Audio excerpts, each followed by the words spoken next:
আজকে আমরা আলোচনা করব পৃথিবীতে দুই প্রকার মানুষ আছে একেবারে জঘন্য, এত পরিমাণ জঘন্য। রাসূলুল্লাহ বলছেন আমি নবী পর্যন্ত এদেরকে দেখি নাই। রাসূল সাল্লাল্লাহু আলাইহি সাল্লাম বলছেন সিনফান মিন আহলিন নার। নবীজি বলছেন দুই প্রকার মানুষ আছে, এরা জাহান্নামী, এরা জাহান্নামে যাবেই, মানে এরা জাহান্নামে চিরন্তন যাবেই, এদের কোনো ছাড় নেই, এরা জাহান্নামে যাবেই।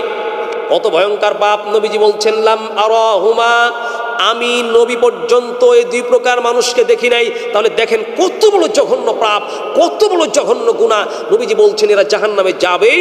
লাম আরাহুমা কওমুন, লাম আরাহুমা, আমি নবী পর্যন্ত এদেরকে দেখি নাই। সম্ভবত আর অন্য কোনো গুনার ক্ষেত্রে নবীজি এমন জঘন্য পাপের কথা উল্লেখ করেন নাই যে আমি নবী পর্যন্ত দেখি নাই, মানে এরা এত জঘন্য পাপী। নম্বর এক, নবীজি বলছেন কওমুন সিয়াতুন কাযনাবিল কওমুন মাহুম সিয়াতুন কাযনাবিল বাকর।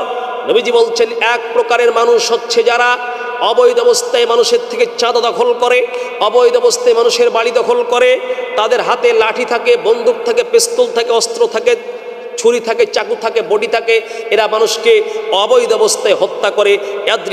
ইয়াদরিবুনা বিহান নাস, এই লাঠি সোটা দ্বারা মানুষকে হত্যা করে, আঘাত করে, প্রহার করে, জোরপূর্বক হত্যা করে, ঠ্যাং ভেঙে দেয়, রক্ত ঝরায়। এ বিচার বাংলাদেশের মাটিতে হয় না, কোনোদিন হবেও না এই গণতন্ত্র পদ্ধতিতে। অতএব সাবধান হে যুবক, ইয়াদরিবুনা বিহান নাসা, তুমি ক্ষমতার তোমার নেতার আশ্রয় নিয়ে, তোমার নেতার দাপটে দাপট দেখিয়ে এই বাংলাদেশে কমপক্ষে তুমি চাঁদাবাজি করো না, চাঁদাবাজি করে মানুষকে হত্যা করো না। নবীজি বলছেন এত জঘন্য পাপ যারা জোরপূর্বক লাঠি দিয়ে ক্ষমতার বল দেখিয়ে যারা মানুষকে পিটাবে, নবীজি বলছেন সিনফানে মিন আহলিন নার, এরা কোনোদিন আল্লাহর জান্নাতে যেতে পারবে না। এক, যারা মানুষকে শক্তির জোরে, ক্ষমতার জোরে, প্রশাসনিক সাহায্য নিয়ে মিথ্যা মামলায় দলীয় দাপট দেখে যারা মানুষকে লাঠি দিয়ে পিটাবে, বন্দুক দিয়ে গুলি করে হত্যা করবে, বলছেন এরা হচ্ছে সন্ত্রাস। অর্থাৎ যারা সন্ত্রাসী কায়দা পদ্ধতি অবলম্বন করবে, যারা টেন্ডারবাজি করবে, যারা চাঁদাবাজি করবে, নবী বলছেন এক প্রকার মানুষ হচ্ছে এরা। দুই, নিসাউন কাসিয়াতুন, নবীজি বলছেন ওই সমস্ত নারীরা যারা কাপড় পরে, আরিয়াতুন, যারা কাপড় পরে উলঙ্গ হয়। আপনি বলবেন হুজুর কাপড় পরে উলঙ্গ হচ্ছে মানে কোন কথা? নারী আবার কাপড় পরে উলঙ্গ হয় কেমন? ওই যে ব্লাউজ পরেছে আপনার স্ত্রী, রমজান মাসে রোজা রেখেছে, ছোট ব্লাউজ পরছে, এরপরে রমজান মাসে রোজা রেখেছে, এমন ব্লাউজ পরছে পেট পিট সব দেখা যাচ্ছে। আপনার মেয়ে ভার্সিটিতে পড়তে যাচ্ছে, এটা আবার আপনার শিক্ষিত মেয়ে, মাথায় নাই কাপড়। আপনার মেয়ে ডক্টরেট করেছে, মাথায় নেই কাপড়। আপনার মেয়ে ডক্টরেট করেছে, তার সিনাতে ইজ্জতে নাই কাপড়। আপনার মেয়ে ডক্টরেট করেছে, তার চেহারায় নাই কাপড়। এই যে মূর্খ নারী, নবীজি বলছেন নিসাউন কাসিয়াতুন আরিয়াতুন, যারা কাপড় পরে উলঙ্গ হয়। আপনি ভার্সিটিতে যান, ঢাকা শহরে গিয়ে দেখুন, আপনি রাস্তায় চলতে ফিরতে দেখুন, আস্তাগফিরুল্লাহ, আপনার মেয়েকে শিক্ষিত কে বলেছে? আপনি শিক্ষিত বলতে পারেন, কিন্তু আল্লাহর নবী শিক্ষিত বলেন নাই। আপনি শিক্ষিত বলতে পারেন, কিন্তু আমরা শিক্ষিত বলি না। আপনি শিক্ষিত বলতে পারেন, কিন্তু বাস্তবতা তাকে শিক্ষিত বলে না। এই রমজানের দিনে আপনি ঢাকা শহরে যান, যারা পেটে নাই কাপড়, পিঠে নাই কাপড়, ছোট ব্লাউজ পরে, মাথায় নাই কাপড়, এটা আবার শিক্ষিত নারী, এটা আবার শিক্ষিত মেয়ে। ও যদি শিক্ষিত হয় তো পৃথিবীতে মূর্খ আর কে হতে পারে?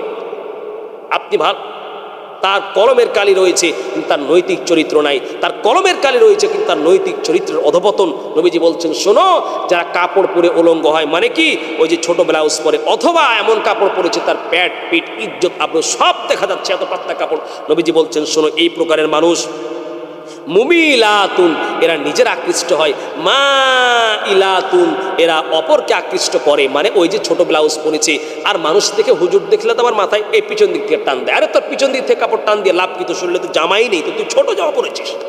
অতএব আল্লাহ আমাদের হেফাজত করেন। হে যুবক, প্রতিজ্ঞাবদ্ধ হন, বিয়ে করার আগেই চিন্তা করুন আমার বউকে মানুষ দেখবে না। হে বাবা, আপনি চিন্তা করুন আমার মেয়ে ভার্সিটি পড়তে যাচ্ছে, লাখো যুবকের চোখের খোরাক আমার মেয়ে হবে না।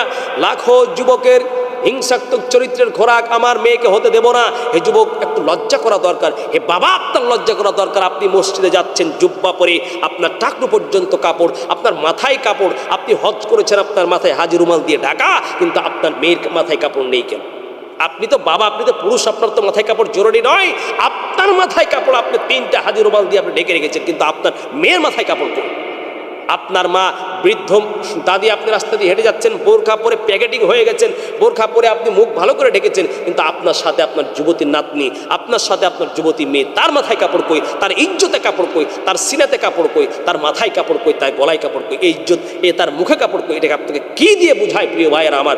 অতএব রাসূলুল্লাহ বলছেন দুই প্রকারের মানুষ। এক, যারা মানুষকে ক্ষমতার জোরে পিটাই, সন্ত্রাসী কায়দা কারণ করে এবং সন্ত্রাসী হয়ে মানুষের রক্ত ঝরায়, লাঠি পিটে। দুই, ওই নারী যে নিজের সতীত্ব রক্ষা করতে পারে না, মাথায় নাই কাপড়, পিঠে নাই কাপড়। রাসূলুল্লাহ বলছেন রুউসুহুন্না কাসনিমাতিল বুখতিল মাইলা, এদের মাথাগুলি দেখো, নারীকে দেখবেন মাথায় উঁচু আবার খোপা পড়েছে, মাথার চুলগুলি বেনি করে উঁচু রেখেছে, আর মানুষকে দেখাচ্ছে চারদিকে, মানুষকে আকৃষ্ট করছে, নিজে আকৃষ্ট হচ্ছে, লাখো যুবককে গুনার দিকে ঠেলে দিচ্ছে। রাসূলুল্লাহ বলছেন শোনো, এই নারী এত জঘন্য নারী, এই নারীর বাবা এত জঘন্য নারী বাবা, এই নারীর ভাই এত জঘন্য ভাই, এই নারীর দাদা এত জঘন্য দাদা। রাসূলুল্লাহ বলছেন শোনো, এই নারীগুলো লা ইয়াদখুলুল জান্নাতা, এরা কোনোদিন আল্লাহর জান্নাতে যেতে পারবে না।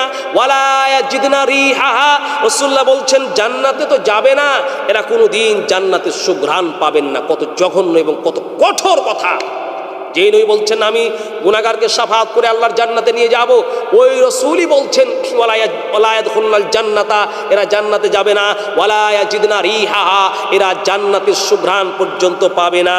রাসূলুল্লাহ বলছেন ওয়া ইন্না রিহাহা লা ইউজাদু মিন মাসিরাতিন কাযা ওয়া কাযা, অথচ জান্নাতের সুঘ্রাণ বহু দূর থেকে পাওয়া যায়, জান্নাতের সুঘ্রাণ বহু দূর থেকে পাওয়া যায়, অনেক দূর থেকে পাওয়া যায়। আপনাকে আমি কি দিয়ে বুঝাই হে প্রিয় ভাইয়েরা? অতএব দুই প্রকারের মানুষ জান্নাতে যায় না, জঘন্য পাপ, সিনফানে মিন আলিন নার। এক, ইয়াদরিবুনা বিহান নাস, যারা মানুষকে লাঠি পিটায়, যারা মানুষকে অবৈধভাবে হত্যা করে। দুই, নিসাউন কাসিয়াতুন আরিয়াতুন মুমিলাতুন মাইলাতুন, যারা কাপড় পরে উলঙ্গ হয়, ছোট ব্লাউজ পরে, ছোট জামা পরে, বুকে থাকে না কাপড়, মুখে থাকে না কাপড়, কলেজে যায় এক উলঙ্গ হয়ে। আপনার মেয়ে ডক্টর হয়েছে, আপনার মেয়ে একজন নাকি MBBS ডক্টর, তার মাথায় কাপড় নেই, জঘন্য, সে ডক্টর হতে পারে না, সে হচ্ছে পৃথিবীর সবচাইতে শ্রেষ্ঠ মূর্খ। এ কথা আমি বলি না, রাসূল সাল্লাল্লাহু আলাইহি ওয়াসাল্লাম বলছেন। অতএব আজই পরিবর্তন হন, মেয়েকে একটু শিষ্টাচার শিক্ষা দিন, মেয়েকে একটু ইসলামিক ভাবধারা শিক্ষা দিন, মেয়ের জন্য আপনি জাহান্নামী হয়েন না। আল্লাহ বুঝার তৌফিক দান করেন।